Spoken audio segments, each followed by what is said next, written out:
Cette vidéo a pour but de vous montrer le fonctionnement de l'afficheur. Un système conçu avec un pic et un afficheur graphique qui sera utilisé pour nous aider à poursuivre le ballon et à le récupérer.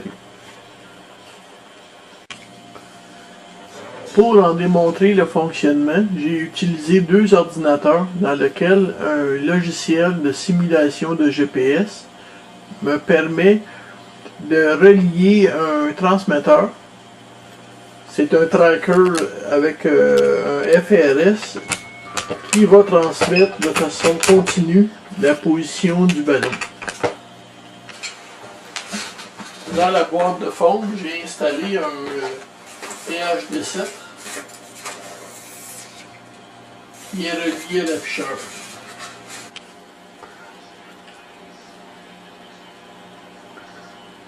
Sur un autre ordinateur, j'opère également le même logiciel de simulation de GPS qui me permet de maintenant simuler l'auto des poursuivants. Le signal GPS est alimenté à l'entrée de l'afficheur, puis va simuler ma position. Ainsi, avec le clavier de cet ordinateur-là, je vais pouvoir simuler une auto qui roule vitesse peut-être élevée par bout, juste pour accélérer un peu le processus, et m'a viré pour essayer de rejoindre le ballon. On voit sur l'écran côté supérieur droit l'échelle qui est utilisée. Le logiciel change d'échelle selon le besoin. J'ai fixé le maximum à 250 km. Puis au fur et à mesure que je vais me rapprocher du ballon, l'échelle va diminuer jusqu'à 1 km. Ça veut dire que le ballon actuellement est à 64 km à 24 degrés. Le haut de l'écran est le nord. Donc avec le simulateur de GPS, on va essayer de rejoindre le ballon. La croix représente l'auto et le cercle représente le ballon. Cet écran montre la position du GPS. Fait qu'actuellement, je roule à 434 km/h. Je vais avoir une auto de course. Puis je me dirige à 180 degrés. Fait que je me dirige au sud. Fait que je suis dans la mauvaise direction. Fait que là, on va prendre le simulateur, on va essayer de m'en aller à 24 degrés. On peut voir la position des poursuivants. Ma direction est maintenant à 20 degrés également. La transmission et le système avec le THD7 décode là, de façon vraiment à 100%. À chaque paquet transmis, le THD7 vient à bout de décoder ça, sans difficulté. Je suis rendu maintenant à 71 km, je me rapproche peu à peu. Ce système-là pourrait très bien s'installer à des endroits où on ne peut pas avoir un ordinateur avec nous. Un exemple, on a deux amis qui ont des ultra légers. Ça pourrait être un système d'appoint remplaçant l'ordinateur. C'est maintenant 64 km, fait que j'ai gagné 7 km. Je vais aller sur l'autre ordinateur, va faire changer un peu la direction du ballon. Le ballon vient de changer de direction, maintenant il se dirige à 210 degrés, fait qu'il va se rapprocher de moi peu à peu.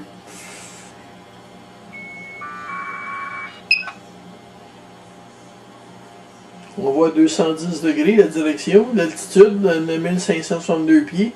Le ballon est en ascension à 33 pieds à la minute. On avait la vitesse interne, le voltage des batteries. On se rapproche de 55 km, 23 degrés. On a la température à l'intérieur, 24 degrés. On a le voltage 9.4. Bon. On est rendu à 48 km. À 25 degrés. Ah, voilà la température qui s'affiche. On a la température qui s'affiche dans mon shack, c'est 23,93 degrés Celsius.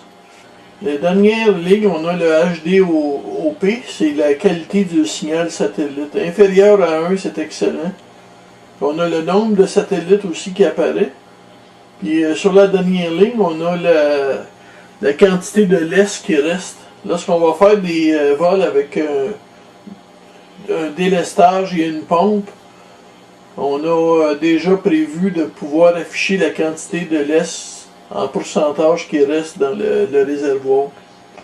Là, le lait, c'est les quantités qui indiquent c'est 0 parce qu'on ne l'utilise pas dans 33 degrés. Fait que je vais corriger ma vitesse pour la poursuite, je vais aller à 30 degrés. J'ai aussi diminué la vitesse pour ne pas passer tout droit. On remarque dans le coin droit que l'échelle a aussi diminué. On est rendu dans l'échelle de 30 km. On est maintenant à 22 km du ballon. Le ballon est à 43 degrés. On va avoir besoin d'aller vers 45 degrés. On est rendu en bas de 20 km. Fait qu'on vient de tomber sur l'échelle de 20 km. On est à 18 km. Hop là, la batterie vient d'avoir une alerte de batterie. On est rendu à 16 km. On va arrêter ici.